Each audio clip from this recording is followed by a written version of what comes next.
Hi, everyone, and welcome to today's live webinar event, Developing Your Talent Strategy with Prosperix Exponential. My name is Brian Pena. I am the CEO and founder of Define Solutions, as well as Define Events and Education. And I am absolutely so excited about today's content and event. I'm going to do my best to get through my housekeeping. And before I bring up our main event, which is Sunil Vijay, the founder and CEO of Prosperix. I've known Sunil for some time, and I'm going to do a little bit more, but I can't even begin to say how excited I am. So without further ado, let's go ahead and get started. Hopefully those of you in the phone enjoyed our speed networking session. We had a number of people on the phone. I was able to make a number of great connections, and I hope you did as well. Now we're going to want some basic housekeeping, where I explain some of the ins and outs of the AirMeet platform, which is a little bit of a differentiated experience. And we're going to go. So without further ado, I want to always recognize the fact that one of the things that I'm proud of at Define Solutions is our ability to put together a global audience. This is just a representation of all the countries we have on the phone today. Everybody from Argentina and Bangladesh down to UAE, Turkey, Singapore, Pakistan. I'm very, very proud of that. I think it's an amazing function of what we do here to be able to deploy and implement these solutions across the globe and carry your message, the Defiant message, the future of work message, all over the world. Who is Defiant? We are a events-based business, more of a media channel dedicated to the future of work. We work with providers of all shapes and sizes to amplify their message in an omni-channel manner. Defiant Solutions is our consulting practice, where we work with town platforms and enterprises, as well as staffing firms and HR check providers on developing next-generation go-to-market strategies. The AirMeet control panel is obviously a little bit different. You've probably ever seen it before. So on the upper right-hand side, you'll see the icon for other attendees. You can feel to send us direct messages, announcements, and alerts. If you want to share your thoughts with other attendees, but you use that chat button and all of your things. I see Rebecca went ahead and put out her Talent Cheater logo out there. If you want to answer us questions, we're going to do our best to address all the questions throughout the session. Please feel free to enter those in the Q&A section. And be aware that you have the opportunity to be called on stage. This is also a function of what we do here. If you ask a question that's relatively relevant, we'll call you on stage. You can ask it live and interact with us one-on-one. We're going to have polls. And then, of course, if you get tired of seeing that upper right-hand corner, you press the downward arrow and it'll go ahead and hide it. We do have the ability, if you kind of don't want to see the screen in smaller form, there's an expansion view in the upper right-hand corner. You click on that button and it'll expand the slides to cover the full screen. Also, one of the things that we mentioned is we do have our roundtable sessions afterward. This is where after the session ends, we'll stay around as long as there are people along who want to hang out and chat with us. And we'll talk about whatever topics are of interest with you, with Sunil, myself, and also a general networking table if you just want to sit down and see if you can meet more people. And there's a special drawing. I think Kenna mentioned that earlier. Thank you, Kenna, for doing that. That there's a drawing to win our favorite liquor of choice. We'll talk about what that is in just a second. It's a special edition that we will have. And I always want to address the elephant in the room. Yes, slides will be available to attendees after the session. So we have a ton of slides, a ton of great, some of probably the best content you've ever had at any Define event webinar. We have that today with the slides that Sunil and his team put together. Some great stuff. But that will be available for survey participants. So if you go ahead and click the survey, which you'll be getting via SurveyMonkey, after this call, you'll be entering into a drawing to win a Defiant Solutions Jenny mug, and also you get the slides. We also love to put out our polls. So I'm going to put a poll out here real quickly so you can see, what you want to see on the right-hand corner. What is your favorite operating system? What is your favorite operating system for cell phone? Let's go ahead and take a second, see what people like, and then we'll go from there. I'm going to share that live, and maybe we'll share the results afterward. Without further ado, we're going to go into our next session. I'm going to try and do a little bit to set the stage, a little bit about what makes this particular category so important. Well, as you'll see from our surveys that we sent out before, we ask a question of all our participants, which are, what do you want to see more of? What kind of events, what kind of topics do you are interested in? Everything from sourcing, the cost savings to AI and technology, IC compliance, telemarketplaces, managing statement of work, open innovations, less crowdsourcing. But overwhelmingly, the one thing that consistently across the dozen or so events that we've held in the last year or two, the one thing that's been consistent is people have been interested in building a talent strategy. And the one thing that I find really intriguing about building a talent strategy is that, given the fact that everyone on their phone is really dedicated to redefining the future of work, there's something wrong in the way that most of the thought leadership in our industry or in the world really think about talent strategy. What is wrong with this picture? We look at the talent strategy from blue chip names in our space, like Indeed, the Academy to Innovate HR, and it's of course Sherm. The one thing that they focus their talent strategy on is what? The employee experience. And while that's entirely relevant, and while that is certainly something that is worthy to know, uh, it's missing half the picture. And so when we start to talk a little bit about what the talent strategy of the future is, what the most effective way to look at it is, I always try to use this particular metaphor. The metaphor of the pond, talent strategy currently is pond or lake or whatever versus river. The legacy talent strategy is more about building a pond and finding ways to stock that pond with the right sort of fish and resources and everything you need to do to make sure that that pond is healthy and stocked with the appropriate amount of fish. So the effect when you decide to go catch something, it's in there. Now, and all of the strategies are about maximizing the experience of that centralized talent pool. The future is really dedicated towards more of like a talent river, the ability to access on demand the knowledge as you need it and when it's available. You dip your lines in. And so the future strategy is more about managing that river and having access to that river in as many ways as possible, as many lines in the water as possible. So we have what we call the defiant talent strategy, which is, let's go ahead and read it. The successful talent strategy is defined by the deep understanding of how human capital in all of its forms, and that's important, increases institutional and shareholder value while creating a unique competitive advantage that improves customer experience and business outcome. Therefore, it must include the strategic consideration and incorporation of multiple technologies, talent sources, talent engagement types, and also be without boundaries. And that to me is the very definition of what it's going to take for companies to be successful. So what now? So this is where we get to our main event. We're going to bring to the stage and explain the exponential talent strategy. My good friend, Sunil, I'm going to go ahead and show you on stage right now. Sunil Vijay, as you can see on the screen right there on the left I'm going to go ahead and skip his LinkedIn profile. You can scan that little code to get to his LinkedIn profile if you want to learn more about this businessman / philosopher. And we're going to go from there. I'm going to close the poll. It looks like everybody's split evenly, by the way, 50% iOS, 50% Android, which is not surprising. Neil, why don't you go ahead and take it away? First, Brian, I think we have some new things to do a cheers about. Yeah, that's right. Thank you. I forgot to do that. One of the things that we decided to do is do things a little different here at Defiant Solutions at our events. Is we're going to go ahead and toast everyone's success. So here's to you, Sunil. Thanks so much. I drink Casa Maestri, which is the tequila brand that is a good friend of mine, Freddie Black, the partner on. And who are you drinking, Sunil?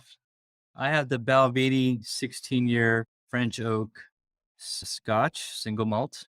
It's one of my favorite brands, and I'm excited to smell this. Sure. It smells really, really nice. And for those of you who stick around for the roundtable session at the end, we're going to go ahead and make that available to everybody. So yeah, it's a fun way to start a webinar, right? First of its kind. So while you're calling up your slides, I'm going to go ahead and publish the new folder we have, what is the greatest talent down, and take it away from you. You got it.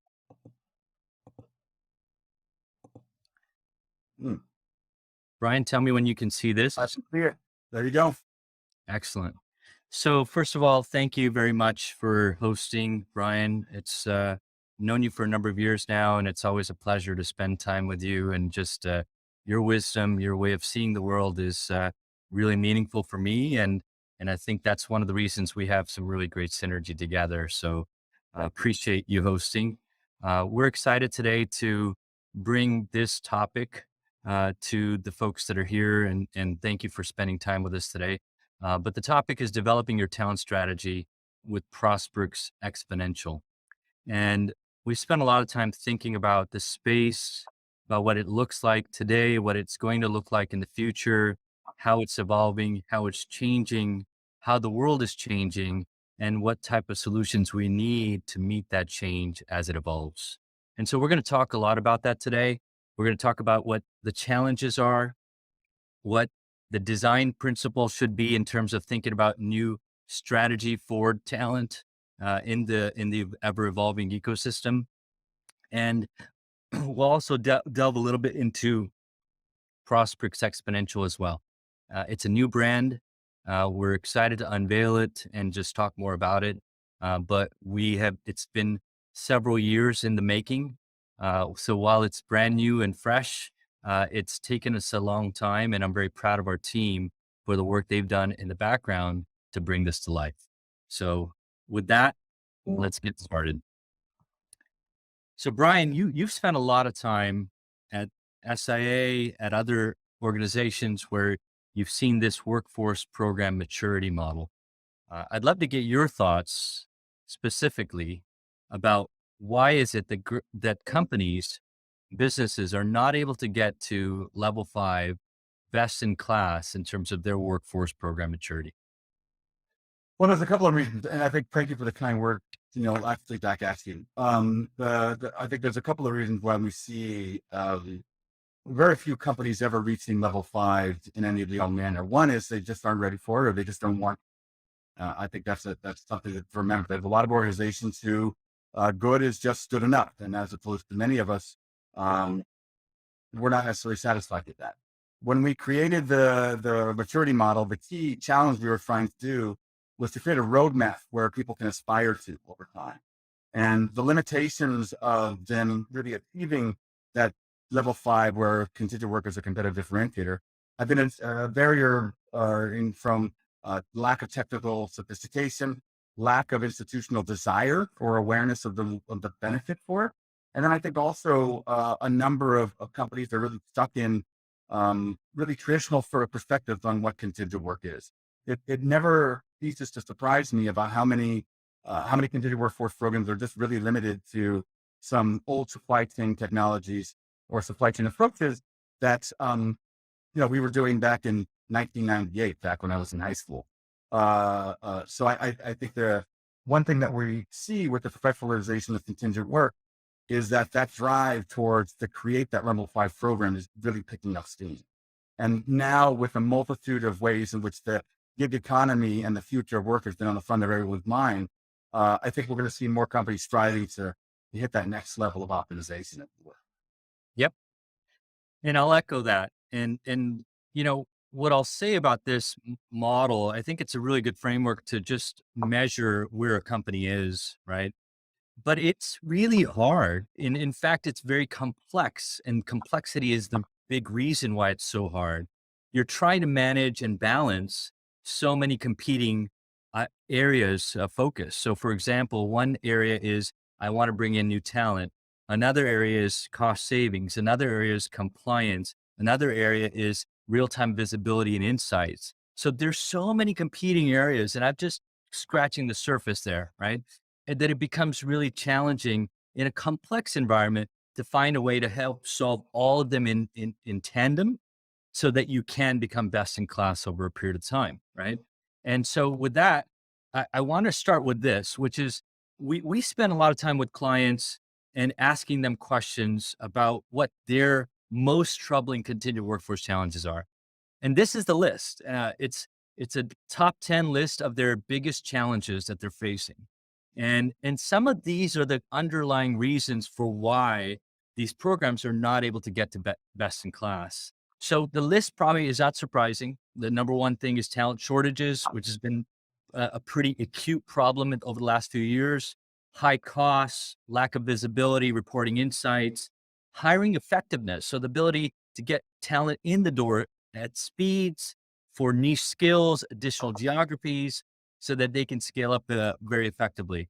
Um, they also find that clients are saying that they have a lot of administrative burdens, whether it's contracts, whether it's just the onboarding processes, a lot of compliance risk as well. Oftentimes, they don't even know if a worker is on a 1099 or not, and whether they should perhaps even be qualified as a 1099.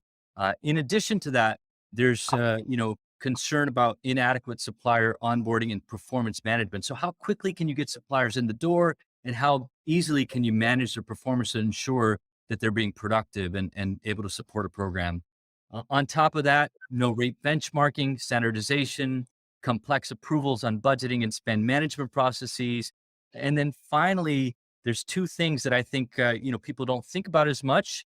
One of them is that oftentimes a program is very slow to adopt. So that means managers are not willing to join the program to be able to hire and standardize it. And then the biggest issue, in my opinion, is the poor candidate experience. Candidates are left kind of at the end as a problem to solve. And so these are the things that we're told by our clients that are probably the most troubling in most programs. Brian, are you seeing something similar in your side as well? I think that sounds about right. I think the one thing that I really appreciate about this list is the poor candidate experience. So if nothing has been proven over the last couple of years, programs live and die by that. And so often, back when we were first deploying these things, it was all about control and risk management. And those programs that are really tightly controlled with really tight cost and risk mitigation things to be incorporated, really to focus on candidate experience. And then that translates to low growth and lack of program expansion and adoption over time. So Yep. I completely agree with this. And so when we look at the previous slide where it talked about the workforce maturity model, these are a number of the reasons why businesses are not able to become best in class from a program perspective, right? Mhm. But what's interesting and surprising is that there's a number of justifiable reasons, right? So when you actually look at it, well, what's causing all this? Well, there's good reasons, right? So there's some common business reasons. For example, a business may acquire a new business unit, so they need to scale up. The company has a new diversity initiative and they need to add more suppliers. Company has record growth year, so they need to hire hundreds of new people. The company has seasonal demands, require additional support for volume, hiring ramps. So these are really common business reasons why there's a lot of strain on the workforce program. And then on top of that, there's functional reasons as well. A manager may say, "Hey, we want to build out our team, and we want to work with suppliers that we have a trusted relationship with." Or, and this is an interesting one, the best recruiters just left a top performing supplier, which means that that supplier is no longer able to meet your business needs. Or a supplier's reached out to managers saying, "Hey, I got a great candidate." And that manager likes and wants to hire that candidate ASAP, which means you have to bring in that new supplier into the system or ecosystem. And then finally, a manager has been unsuccessful in filling positions with existing suppliers and needs better supplier support. So all these are justifiable reasons why the program is constantly being pressured and strained and is not able to become best in class and perhaps meet the needs of an ongoing and evolving workforce. I think that's a really good point. That second point about the recruiter, the best recruiter is left, or that recruiter is left a given company for to greet their pastors. Many people don't necessarily realize what a failure point that recruiter relationship is with many suppliers. The entirety of your program or agency success can be dedicated or kind of related back to that one individual in many situations. And if that individual's gone, the relationship is going to suffer. And then therefore, if you rely on them, the program is going to suffer over a while. What's fascinating, Brian, is I spend a lot of time thinking about what are the underlying reasons and root cause, right? And while these business reasons, functional reasons do add pressure, they're still not the root cause. Mhm. And the root cause actually surprisingly is what we call exponential change. And that's what we're going to delve deep into right now is what does that mean? Like, how does that even affect businesses? And I'm sure you're probably curious too to, well, why exponential change? Like, what's that have anything to do with what we're talking about today? It's actually fundamental. And if you start understanding how exponential change is affecting businesses, the workforce solutions, you'll start to realize that you have to think differently and you can't continue to do things the same way. If you do things the same way, you're going to get the same results. It leads to insanity, doing the same thing over and over again, expecting a different result, right? So you got to do stuff differently. And that's really what we want to hone in on today is what that root cause is and why it affects this workforce environment. Sound like a plan? Let's get into it. All right. So first, let's talk about what is linear versus exponential change, right? Most people are wired to think linearly. So they think in terms of, hey, things are going to progress in a certain direction, right? And incrementally, not exponentially. And what that means is if you start thinking in terms of numbers, if I start to count from 1 to 30, I go from 1, 2, 3, 4, 5. I mean, it's a linear way of growing the numbers, right? But exponential is different. And our brains don't think exponentially, but exponential really is about doubling. And it means that every moment you're doubling. So early on, you can't even, it's deceptive. You can't even tell that something is actually changing. It seems linear because you're going from 1 to 2 to 4 to 8. But if you go 30 steps out, you're getting to a billion. Mm. That's the fundamental difference of exponential. And where did that come from? Why does that matter to us? It's because computing is accelerating technology, right? And in computing, things have doubled literally every year for the last 20 years. So it's what's called Moore's Law. Price performance doubles every 18 to 24 months. And that's been true across all of technology. So whether it's motherboards, whether it's memory, whether it's storage, what's compute power, all of these things have been doubling in terms of performance and the capability and technology and density over every 2 years. And what does that do? Well, it's nice that it's happening in computers, that exponential growth, but it's also affecting every part of our lives. So exponential innovation is occurring in every industry, and that's because technology is the catalyst. So you're seeing growth in the finance industry, automotive industry, in terms of automotive, autonomous driving, electric vehicles, life sciences, where they have breakthroughs on new gene therapies and a variety of things, and a number of other industries as well. So that's what's cool is that technology is driving an exponential innovation curve. And you're starting to see that because the world is truly a better place today. So you have less poverty, you have better literacy, you have more democracy, you have vaccination, you have child mortality that's gone down. So all these things of the last 50 to 100 years have improved significantly. And yet, the exponential breakthroughs continue to happen every single day. You're going to start seeing more and more of this in the next 5, 10, 20 years, where there's going to be a huge innovation curve in terms of our world having new innovations that just move it further forward and civilization continues to progress. Now, that's the rosy picture, Yeah. right? That's the positive picture. And It's hard to be aware of the rosy picture nowadays. Seems like there's so much uncertainty. And it's hard to lose sight of that. okay, so with everything, there's two sides of a coin, right? The rosy picture is true, and at the same time, there's such a vast amount of unpredictability in the markets as well, right? So you're seeing a lot of global events, whether it's wars, whether it's viruses, whether it's climate change, whether it's energy crisis, whether it's inflation and federal bank policies to fight it, quantitative easing. I mean, these things are radically shifting our daily worldview every single moment, right? And so you got to take the fact that it's positive is great, but there's a whole bunch of uncertainty as well. And that's the key. We're going to start delving a little bit deeper into that because I want to point out one thing. So I don't know if you've heard of this or not. It's called Yeah. VIX. Only folks that typically trade stocks and are into the market, stock markets understand this, but VIX is fascinating. It's the volatility index. It's also called the fear index. And they've been tracking this for a good, 12, 15 years now. And what's interesting about VIX is whenever there's a lot of uncertainty and or fear in the markets, the VIX index spikes, right? Now you see the biggest spike we had was right at the pandemic, right? That was the biggest spike we've had in a long time.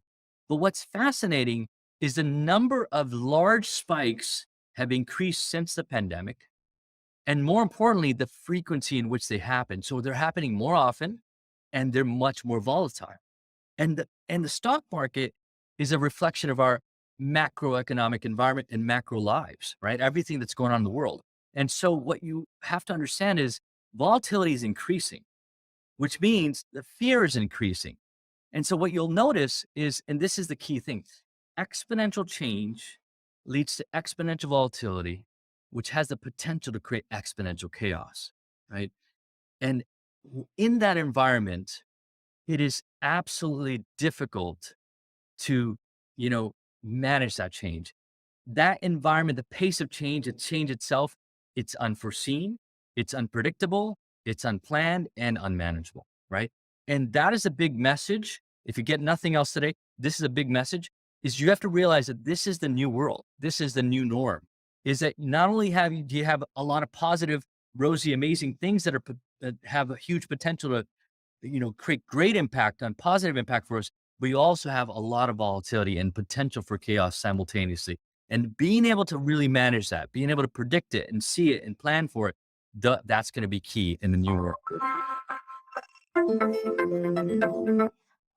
I think that's a really interesting point. And I think one thing to remember is that a lot of the traditional supplier management and talent strategies that we've been dealing with and enforcing now are based on assumptions that just have a different worldview, a different time frame.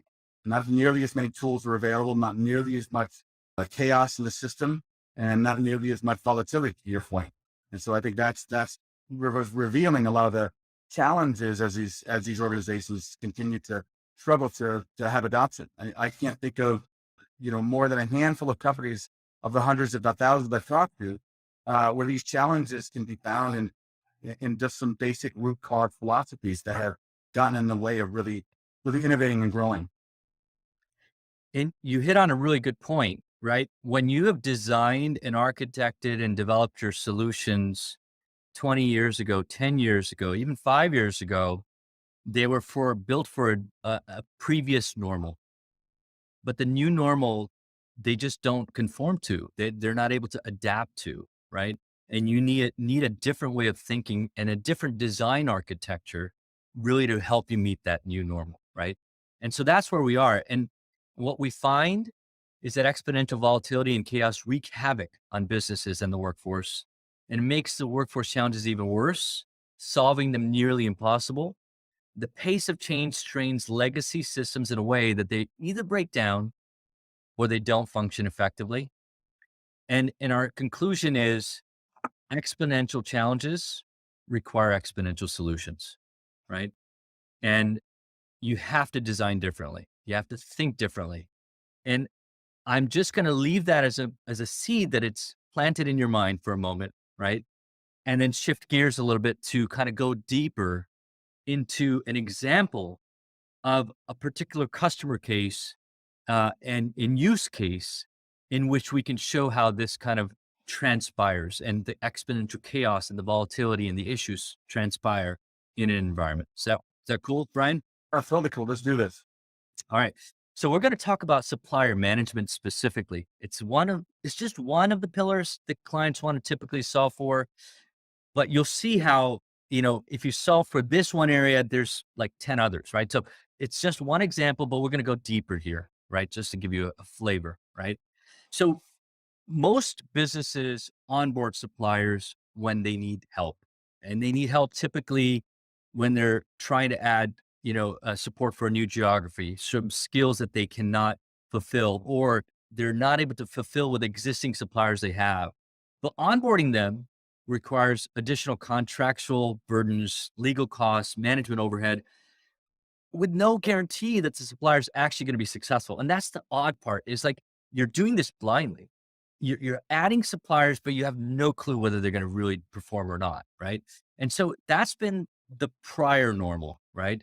And what you also find is that even after the suppliers are onboarded, it can take weeks or months before they add value, which means that the manager that really needs to benefit from them being added has to wait a long time, right? And it leads to frustration because they're waiting for their jobs to be fulfilled. And so that is a big issue that continues to happen even after suppliers are onboarded. Most businesses have no clue whether their new suppliers are the best ones or not. They usually don't know because the performance management happens a quarter later. And they get quarterly scorecard results, right? It's too long of a period of time before they have any clue whether or not the suppliers are good, whether their rates are in alignment with the current program rates, whether, they're actually going to have an impact. And so these are some of the underlying challenges. And so from our experience, and we've done the impact analysis behind the scenes, it's fascinating to see what the business ends up doing, right? They find a way to cope. And what that means is the manager, while they're waiting for suppliers to have an impact, the hiring teams often resort to using sub vendors, 1099 contractors, or candidates on work visas to fill the gap because they still need talent in the door today, right? Their projects are suffering and they're waiting and they can't meet their milestones and goals and business objectives, right? And so what we find is that by this problem, just one area, it essentially becomes a precursor to what we call rogue spend. And rogue spend is when you're bringing in suppliers and essentially they're not, they're costing more and or they're creating compliance risk and or they're not standardized with contractual terms. And so the business is finding alternative paths for hiring other than the standardized process, right?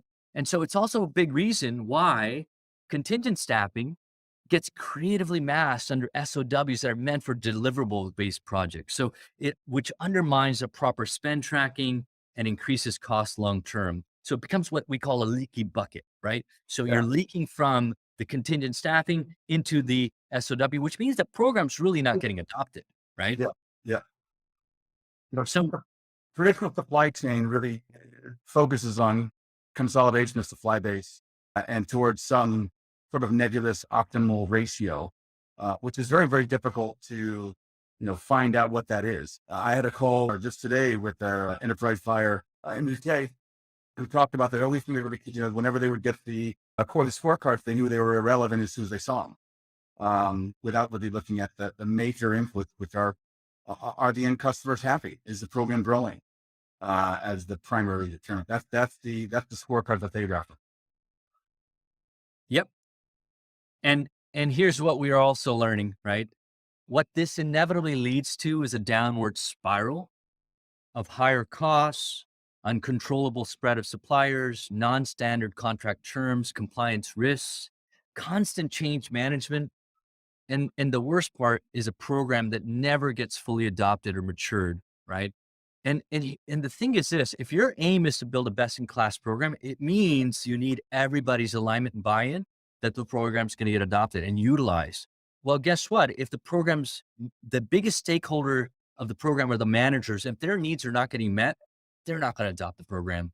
They're going to find creative ways around the program. And so are suppliers, right? Yeah. And that's what ends up happening. And so this is a big issue. And what happens often is most business stakeholders just give up or they find a permanent alternative solution to their hiring needs. It's human nature to take the path of least resistance or the easy way out, right? And so that's the psychological aspect to it. And what we find is that it becomes impossible for the program to become best in class. And that's really the root cause of what that we're trying to solve for, right? How do we get to a point where it's built so not only everybody gets to use it, but they enjoy using it and they want to continue to use it so that you can evolve it to become best in class over a period of time, rather than staying in a zone of inefficiency and stagnance. So that's key is the program can't just stay static. It has to continue to evolve in a meaningful way. So what we ask is it a crisis or opportunity, right? And from our perspective, anytime there's something, massive change happening, chaos and things that are not going well, we see it as an opportunity. It can turn into a crisis if you're not prepared though, right?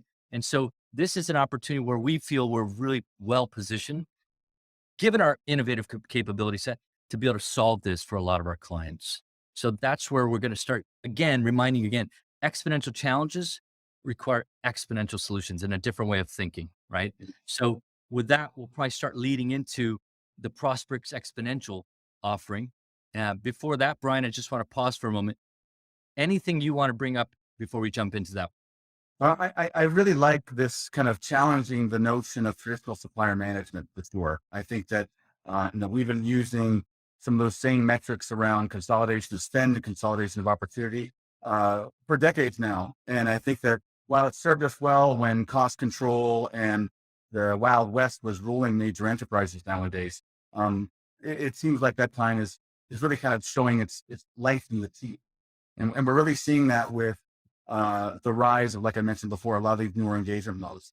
So the willingness to kind of rethink what it is to incorporate a talent strategy and how you leverage your third parties, regardless of their form, into that strategy, I think is really an exciting development. And we've always kind of wondered how, human capital and human, HR is going to become a strategic partner. I think now is the time where we're going to see HR become, part of those more strategic function within many organizations as talent becomes a much scarcer commodity and one that has a wider pool of access. As you're looking to, the rise of remote work affected not just employees, but also the way companies choose to engage labor in all of its form. So the future program is omni-channel, omni-regional, and global in its perspective on how they engage people. And I think that the traditional notion of consolidating your supply base to five primary suppliers is just not going to work. It's an old and outdated way of thinking, right, Brian? At the end of the day, let's think about Uber and how it designs its solution, right? When you needed a cab in the past, you just called a cab driver or the cab agency, they'd bring a cab to you. It's a very what you call simple solution. It's perfect for the slide that I just am sharing, right? Simple solutions are designed to solve a single problem, right? Complex systems are it's like this. If you think about it, I know how the key of my car needs to go into the key to the car and I can turn it on and it works. That's a simple solution, right? Using a key to start a car. A complicated solution, which is different than complex, is the Mm, car itself. The car is complicated. I don't have to know how the engine works, how, electric driving or even the autonomous driving works in the car. That's a complicated system. A complex system is when I take my car into the road, what about all the things around me, like the traffic, like the bike lane, like uh, pedestrians that are walking? Being able to understand that environment, that ecosystem in which that car has to travel, that's a complex environment. That's a complex system. Complex systems are heterogeneous, they're nonlinear, they're stochastic, they're dynamic, interdependent. Sorry, that should say interdependent there. There's a feedback loop that's there. They're adaptive and self-organizing, and then there's an emergence to them. And most systems what I'll say from a workforce solution perspective today are designed to be simple systems. They're not designed to handle a complex system environment. And that's where really where, if you look at the underlying architecture, it's a big difference in between how, an Uber, somebody trying to bring in a car just to go and get a cab ride versus Uber basically looking at all types of people that can provide ride sharing, being able to analyze globally the data, then apply it locally so that you get the right price, matching, you get the right driver at the right place at the right time, all of that and payment through a credit card just is really the design for a complex system, right? It's a big difference between a cab service of yesterday versus a Uber of today. With that, I want to unveil some of the new talent strategy design principles, right? mm, And so if you're thinking about a talent strategy, what do you have to think for to make it exponential, right? And to design for an ever-changing system and environment. So, for example, agility. I think that's a word that's been utilized a lot lately. You have to be agile, and you have to be flexible. Well, what does that mean? It means that you're able to adapt to anything that happens. The workforce there may be a shortage in the workforce and you need to adapt so you can scale it fast in that environment. Well, guess what? Nowadays we're starting to face the opposite, which may means that some of the workforces are going down. How do you adapt? The agile aspects are super important. There's another one, which is resilience and anti-fragility, which means that it doesn't fall apart when things get complex or complicated, right? And so what that means is that it's able to sustain and be resilient in times of high change, right? Another is network effects, where you're not just trying to access one pool of talent, one pool of suppliers, but really looking at talent across an ecosystem and get what's called network effects. So the best supplier for you may not even be in your local vicinity, may not even be in your country, maybe outside, but they're able to find the right people because they have the access to the right talent pool locally. And so they're able to give you the network effects. How do you tie into that large network? Automation. How do you simplify and automate? And how do you get to a point where things are adapting as you work, right? The workflow, the information is able to guide the business, the users, as well as the systems to continue to, function at an optimal way. What that requires is real-time data and insights. And not just to be able to give you nice fancy reports, but to utilize that data and insights to drive a lot of the automation, derive a lot of the AI and ML and thinking and algorithms to help you build a more effective workforce system. Another key design principle is diversity and transparency, which means you have access to visibility and insights across the entire workforce at all times. And then the last two for me are important, which are alignment to outcomes. So outcomes is not just business outcomes, but what about the workforce outcomes? What about the individual outcomes? How about aligning to the individual outcomes so that essentially you can map prosperity across the individual, the workforce, and the business? If you're able to do that effectively, then everybody wins. And then finally, seeing it all as an ecosystem, which means suppliers are important, which means that talent pools are important, which means that individuals that are in the workforce are important, as well as the business, right? And the needs of all must be balanced and harmonized. Yeah. And that's really key. So these are the fundamental, in my opinion, design principles that from which you can build an exponential talent strategy. And that notion of data and insight, I think, is really overused. I mean, just simply having information is very different than insight and wisdom. And looking at and understanding what the data means and having a process to make a decision or apply that, apply those decisions or look at that data to change behavior is really critical. I always kind of use the metaphor of the data versus wisdom. And, the data is a number, wisdom is what to do with it and what it means. And that comes from experience and really sticking in things holistically and strategically as opposed to kind of acting. So I think this is a great slide. Yeah. And I'll give you an example of that, Brian. So in the way we've designed our, Prosperix VMS network and the exponential components. So not only do we have real-time data visibility and insights, so every supplier, there's a real-time scorecard on how they're performing, right? But we use that data and to guide our algorithms. The algorithms actually see who are the best suppliers, but not just across the ecosystem, but for every job. So for every job, dynamically, it's able to see the profile of the supplier, the performance of the supplier, the pools of talent that they represent, the bandwidth that they currently have in terms of their workload, and map all of that information together to figure out, hey, which suppliers are going to be the most able to support this one requirement at this in real time, right? That insight helps automated decisioning, right? And so that's far different and leads to a dynamic, ever-changing environment. We can support that versus a static environment that requires tiering and old ways of thinking, so which doesn't change until a quarter or two later when you have the data, right? It's very different. And then another thing I want to ask a question on is this alignment to outcome. So often people think about filling a role as a discrete entity without a deep understanding of how that particular job contributes to a business outcome. Maybe you can talk a little bit about how would you recommend, give me an example of what that would look like. So alignment to outcomes from our perspective is having the workers' needs in mind, right? And there's several ways to facilitate that, but I can tell you there's a couple of companies we've been working with that are taking that next step. And so for their workforce program, I'll give you an example. They're coming up with new benefits models, right, for the workforce that are far above and beyond the minimums that are required by, let's say, ACA and other things. They're looking at how do we make holiday pay and sick pay a default rather than a kind of an optional thing from suppliers. And so that enrichment is an example of making sure the workforce is taken care of, right?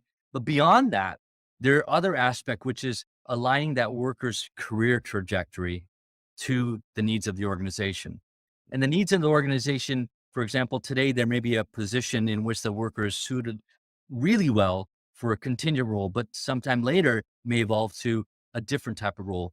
And being able to map to all of those options and available opportunities is going to be very key, right? And so that's really where basically the fit and the interests and the excitement of the workforce with the business's needs, that alignment is what matters.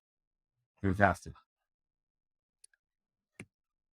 So with that, I'm going to jump into Prosperix Exponential, and really what we're aiming for with this new launch is to help businesses unlock extraordinary workforce capabilities, right?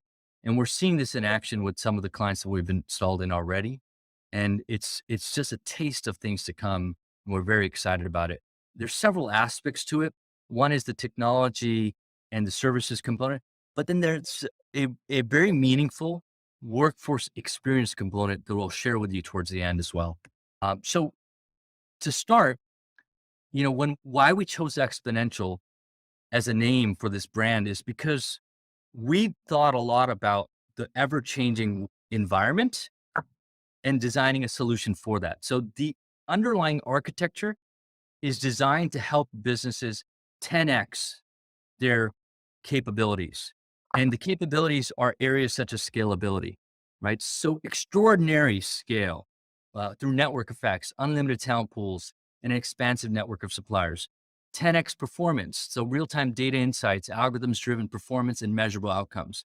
10x experience, so extraordinary experience for hiring teams, the candidates, suppliers. So when they get into the system, it's intuitive, it's easy, it's understandable, it feels natural, right? Automation, so simplifying tasks so they become automatic.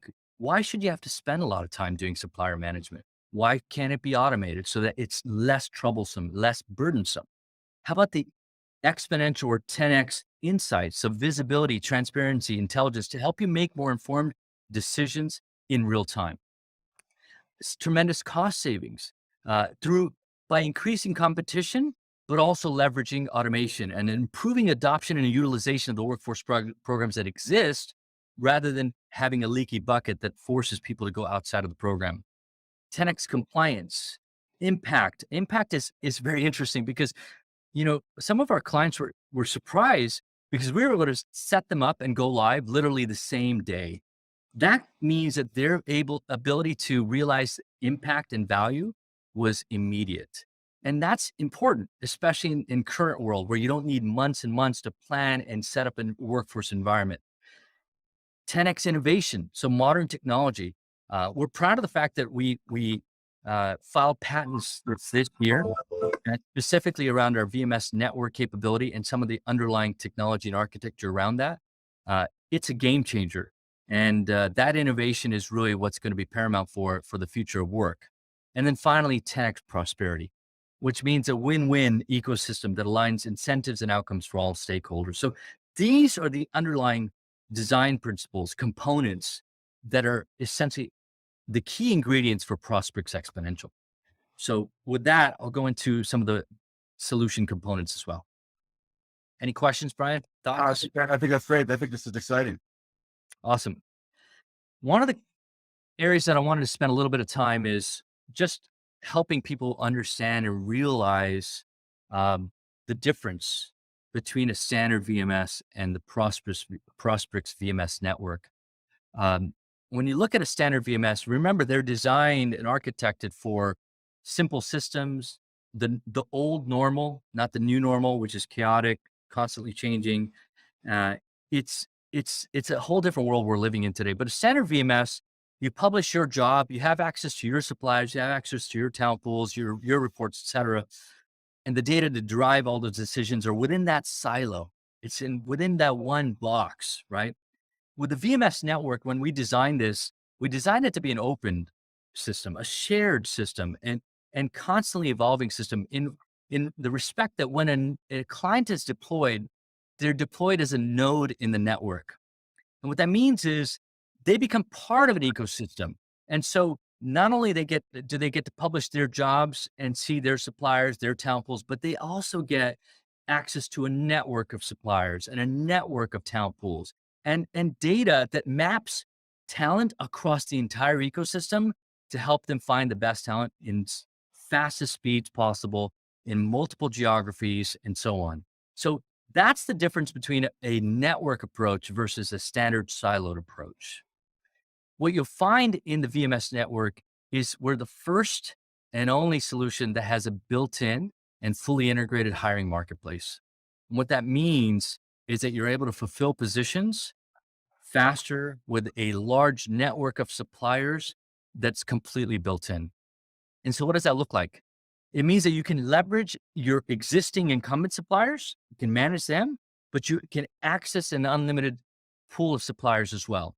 One contract, one invoice, one point of contact to handle all supplier relationship, but you can reach thousands of motivated suppliers in real time. And then algorithms will help drive the interaction between you and all the suppliers. What it also means, and this is key, is that we are changing the mix of suppliers that businesses have access to. So traditionally, most businesses consolidate down to 10, 20, 30 suppliers, and they're usually the large names that you've always heard about. Now, in our case, we have those national suppliers. You also get niche suppliers, boutique suppliers.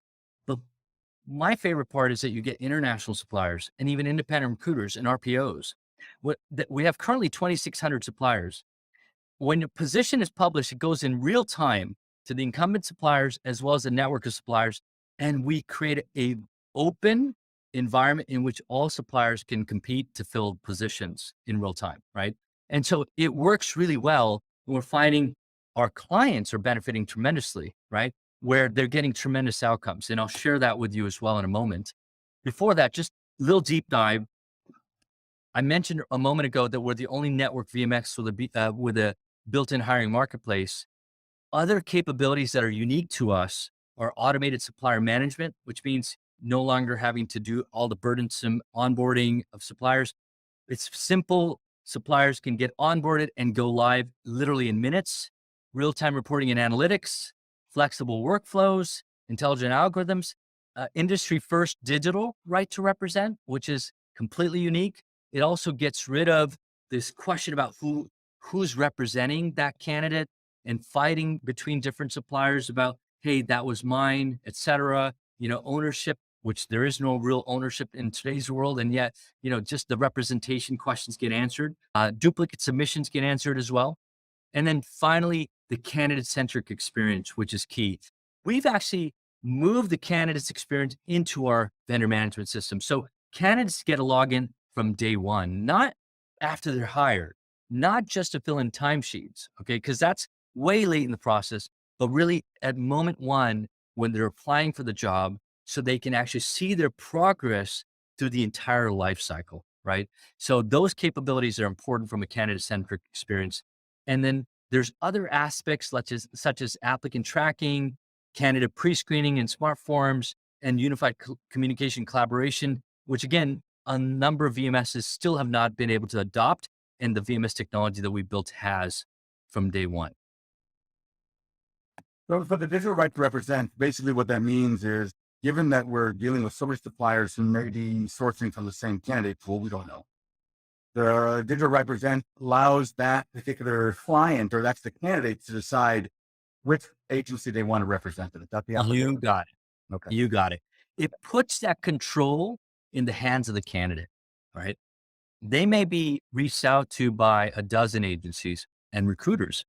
And honestly, may the best win, right?